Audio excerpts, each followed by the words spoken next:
Hello friends, आज मैं आपके लिए आलू गोश्त की रेसिपी लेके आई हूँ। तो उसके लिए सबसे पहले लिया गोश्त लिया मैंने 1 किलो। ठीक है, इसमें अच्छी तरह साफ़ कर लिया, धो लिया। उसके बाद एक छोटी प्याली लिया प्याज की, बारीक काट लिया, और एक बड़ी प्याली लिया मैंने आलू की। ये 3 से 4 आलू काटे मैंने मोटे इस साइज़ में। ठीक है, उसके बाद इसमें से 2 चम्मच यूज़ करूँगी लेमन जूस, और उसके बाद आधा कप दही। ठीक है, उसके बाद 2 में लिए टमाटर, ये भी काट लिए।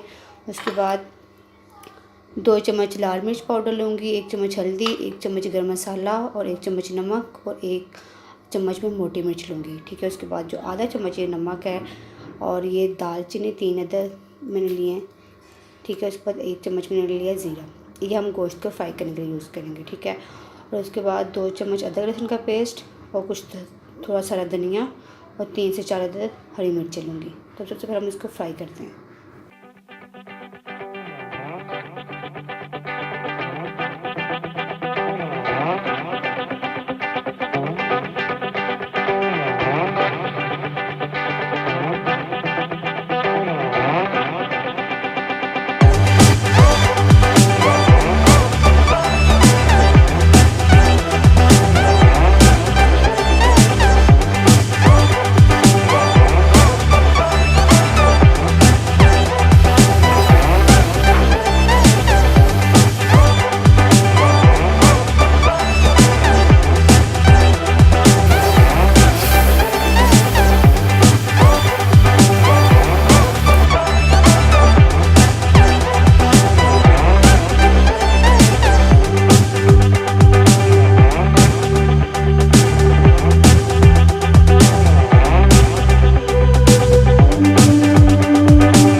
देखिए, हमारे आलू गोश्त का सालन बिल्कुल रेडी हो चुका है। अगर आपको मेरी रेसिपी अच्छी लगी तो प्लीज़ आप इसे लाइक करें, शेयर करें, और सब्सक्राइब करें।